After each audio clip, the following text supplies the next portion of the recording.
Hello जय हिंद दोस्तों, कैसे हैं आप सब लोग। आशा करते हैं आप सब मस्त होंगे और अपनी पढ़ाई में व्यस्त होंगे।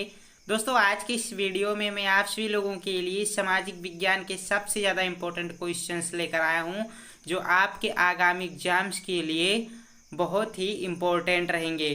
ठीक है, आइए फर्स्ट क्वेश्चन से शुरुआत करते हैं। अगर दोस्तों आप लोगों का हाफ ईयरली एग्जाम है, प्री बोर्ड एग्जाम है या फिर बोर्ड एग्जाम है, कोई सा भी एग्जाम आप लोग देने वाले हैं तो वीडियो को आखिरी तक देखिएगा, क्योंकि ये वीडियो आपके एग्जाम में काफ़ी ज़्यादा इम्पोर्टेंट साबित होगा। ठीक है, आइए फर्स्ट क्वेश्चन देखते हैं। फर्स्ट क्वेश्चन हमारा है, बहुत इम्पोर्टेंट है, कई बार बोर्ड परीक्षा में पूछा गया प्रश्न है। जर्मनी के एकीकरण में मुख्य भूमिका किसकी थी। आपके पास चार ऑप्शन है, ज्यूसेपे गैरिबोल्डी, ऑटो वान बिस्मार्क, नेपोलियन और चौथा ऑप्शन है इनमें से कोई नहीं हो जाएगा। ठीक है, ऑप्शन बी सही आंसर है। आइए अगला प्रश्न देखते हैं। नाइटहुड की उपाधि किसने वापस कर दी थी। महात्मा गांधी जी ने, गोपाल कृष्ण गोखले ने, रविंद्रनाथ टैगोर ने या फिर लाला लाजपत राय ने। तो दोस्तों आपको पता होगा रविंद्रनाथ टैगोर जी ने नाइटहुड की उपाधि वापस कर दी थी। अगला प्रश्न है, सविनय अवज्ञा आंदोलन कब चलाया गया। तो यह चलाया गया था 1930 में। ऑप्शन सी करेक्ट आंसर हो जाएगा। आइए अगले क्वेश्चन की तरफ बढ़ते हैं। हमारा अगला प्रश्न है प्रश्न नंबर 4, राष्ट्रवाद का प्रारंभ जिस देश से हुआ वह है जर्मनी, फ्रांस, इटली या फिर इंग्लैंड। तो वह है फ्रांस देश। जिस देश से राष्ट्रवाद का प्रारंभ हुआ था वह फ्रांस देश है। ऑप्शन नंबर बी इस क्वेश्चन का राइट एंड सटीक आंसर होने वाला है। ऑप्शन बी को लॉक किया जाए। अगला प्रश्न है प्रश्न नंबर 5, करो या मरो का नारा किसने दिया। तो हमारे सभी विद्यार्थी बहुत अच्छी तरह से जानते हैं कि करो या मरो का नारा महात्मा गांधी जी के द्वारा दिया गया था। Option number D right answer हो जाएगा। अगला क्वेश्चन है हमारा क्वेश्चन नंबर 6, असहयोग आंदोलन का मुख्य कारण क्या था। रोलेट एक्ट, खिलाफत आंदोलन, प्रथम विश्व युद्ध या फिर चौरी चौरा की घटना। तो दोस्तों राइट आंसर क्या रहेगा इसका। अगर किसी विद्यार्थी को पता है तो कमेंट करके बताएगा वो जल्दी से। कौन ऐसा स्टूडेंट है जो इस प्रश्न का आंसर बता सकता है। चैलेंज देता हूँ, कौन है जो बताएगा। 2 मिनट का समय या 1 मिनट का समय आपको मिलेगा इस क्वेश्चन का आंसर बताने के लिए। तो चलिए टाइम स्टार्ट होता है। तब तक दोस्तों हम अगला प्रश्न देख लेते हैं। अगला प्रश्न है प्रश्न नंबर 7, विदेशी व्यापार किसके मध्य होता है। दो देशों के मध्य होता है विदेशी व्यापार। ठीक है, दो नगरों के मध्य नहीं, गलत है। दो प्रदेशों के मध्य गलत है। दो गांवों के मध्य ये भी गलत है। ये तीनों ऑप्शन आपके गलत हैं एंड ऑप्शन नंबर ये सही है। विदेशी व्यापार दो देशों के मध्य होता है। अगला है भारत में पंचायती राज्य की स्थापना हुई थी। किस सन में भारत में पंचायती राज्य व्यवस्था की स्थापना की गई थी। तो आपका जो क्वेश्चन नंबर 6 का आंसर है वो है रोलेट एक्ट। ठीक है, option number B Rowlatt act इसका आंसर हो जाएगा। सॉरी, ऑप्शन ये, ऑप्शन बी नहीं, ऑप्शन ये रोलेट एक्ट राइट आंसर है। पंचायती राज्य व्यवस्था, पंचायती राज्य की स्थापना कब हुई थी, ये क्वेश्चन आपको होमवर्क में मिल रहा है। इसका आंसर कमेंट करके बताना है। इसका आंसर मैं नहीं बताने वाला आपको। ठीक है, संविधान की 8वीं अनुसूची में कितनी भाषाओं को मान्यता दी गई है। दोस्तों मैं सच बताऊं तो ये जो आंसर है भारत में पंचायती राज्य व्यवस्था, भारत में पंचायती राज्य की स्थापना किस सन में हुई थी, इसका आंसर मुझे नहीं मालूम है। तो एक बार आप लोग कमेंट करके बताइएगा क्या रहेगा आंसर इसका। मुझे लगता है 1992 रहेगा, लेकिन थोड़ा सा मुझे कन्फ्यूजन है। आप लोग कन्फ्यूजन दूर करेंगे जल्दी से कमेंट करके। ठीक है, जल्दी से कमेंट करके बताइए क्या है इसका राइट आंसर। मैं थोड़ा कंफ्यूज हो गया हूँ इन चारों ऑप्शंस में से। ठीक है, तो आप लोग बताएंगे। क्वेश्चन नंबर 9 क्या है हमारा, संविधान की 8वीं अनुसूची में कितनी भाषाओं को मान्यता दी गई है। तो बता दिया आपको 22 भाषाओं को।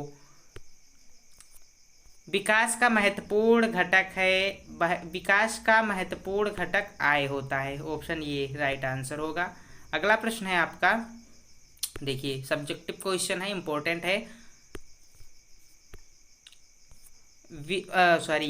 1815 की वियना संधि से किसका संबंध है? उत्तर में लिखना है 1815 की वियना संधि से ड्यूक मेटरनिख का संबंध है। ठीक है। अगला है क्वेश्चन नंबर 12, संघवाद या संघीय शासन व्यवस्था क्या है, इसकी विशेषताएं लिखिए। तो देखिए, संघीय व्यवस्था में सत्ता केंद्रीय सरकार और अन्य सरकारों में बटी होती है। संघीय व्यवस्था में क्या होती है दोस्तों, जो सत्ता होती है वो केंद्रीय सरकार और अन्य सरकारों में बटी होती है। ठीक है। अलग अलग सरकारें अलग अलग अधिकार क्षेत्र चलाती हैं। संघीय व्यवस्था में 2 या 2 से अधिक स्तर वाली सरकारें होती हैं। केंद्रीय सरकार राष्ट्रीय महत्व के विषयों पर कानून बनाती है। जो केंद्रीय सरकार होती है वो राष्ट्रीय मुद्दों पर कानून बनाती है। किस मुद्दों पर? राष्ट्रीय मुद्दों पर। और जो राज्य सरकारें होती हैं वो राज्य से संबंधित विषयों पर कानून बनाती हैं। ठीक है। तो याद रखना है, केंद्रीय सरकारें राष्ट्रीय मुद्दे पर कानून बनाती है और राज्य सरकारें राज्य से संबंधित विषयों पर कानून बनाती हैं। याद रखना है आपको। दोनों स्तर की सरकारें अपने अपने स्तर पर स्वतंत्र होकर अपना अपना काम करती हैं। ठीक है। 5th पॉइंट में लिखना है, केंद्र तथा राज्य सरकार के अधिकार क्षेत्र संविधान में स्पष्ट रूप से वर्णित हैं। आइए अगला क्वेश्चन लेते हैं। क्वेश्चन नंबर 13, मरुस्थलीय मृदा की 2 विशेषताएं बताइए। मरुस्थलीय मृदा की 2 विशेषताएं बतानी है दोस्तों। तो पहली विशेषता इसकी, इसका रंग लाल और भूरा होता है, ये याद रखिएगा पहले पॉइंट में। और दूसरे पॉइंट में याद रख लीजिए, इनमें ह्यूमरस और नमी की मात्रा कम मात्रा में होती है। 14th क्वेश्चन देखिए, इटली के एकीकरण की प्रक्रिया का वर्णन कीजिए। इसके मार्ग में आने वाली मुख्य बाधाएं क्या थीं? तो इटली की एकीकरण की प्रक्रिया पर कुछ बिंदु यहाँ पर लिखे गए हैं। 1832 में काबूल सार्डिनिया का प्रधानमंत्री बना, इसे आप लोगों को लिखना पड़ेगा एग्जाम में। एंड द्वितीय चरण में मोडेना, टस्कनी, पार्मी आदि का जनमत संग्रह द्वारा सार्डिनिया में विलय हो गया था। तृतीय चरण में 1860 में गैरिबोल्डी द्वारा सिसिली व नेपल्स पर विजय। ठीक है, ये आपको लिखना है। 1860 में गैरिबोल्डी ने सिसिली व नेपल्स पर विजय प्राप्त किया था। चतुर्थ चरण में लिखना है, वेनेशिया व रोम पर अधिकार।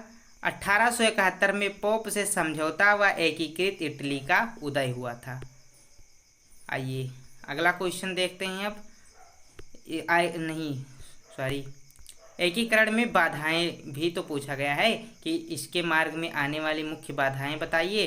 तो इसकी बाधाएं कुछ इस प्रकार के हैं, 3 बिंदु के माध्यम से हम समझ सकते हैं। पोप का शासन, वियना कांग्रेस, अनुदारवादी शासक। ठीक है। 15th देखिए, 15th क्वेश्चन, सत्याग्रह के विचार का क्या अर्थ है? सत्याग्रह के विचार का अर्थ बताना है, सत्य की शक्ति पर आग्रह।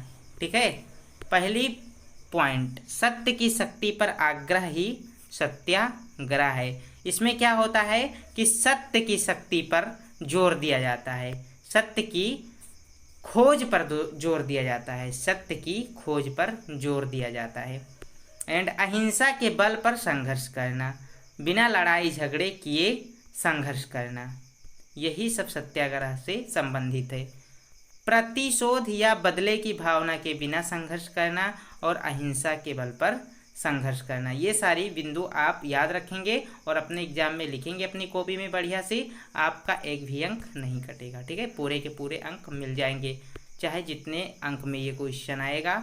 आप लोग ये 4 पॉइंट लिख के आएंगे, 100% दावे के साथ कह सकता हूँ एग्जामिनर आपका एक भी अंक नहीं काट सकता। तो दोस्तों आज की वीडियो में इतने ही क्वेश्चंस थे। आगे आने वाले वीडियोस में और भी इम्पोर्टेंट क्वेश्चंस हम देखेंगे, बहुत सारे इम्पोर्टेंट क्वेश्चन दोस्तों मैं आपको बताऊंगा। बस आपको सभी वीडियोस को देखने की ज़रूरत है और मेरे चैनल को सब्सक्राइब करने की ज़रूरत है। अगर आप चैनल को सब्सक्राइब कर लेते हैं तो आपको समय समय पर हमारी वीडियोस मिलती रहेंगी आपको, और आप देख पाएंगे। तो चलिए, वीडियो पसंद आई है तो लाइक करके चलिए जाइए, ठीक है। लाइक करके तभी जाइएगा, दोस्तों के पास भी शेयर कीजिए। थैंक यू, मिलते हैं नेक्स्ट वीडियो में। जय हिंद, वंदे मातरम।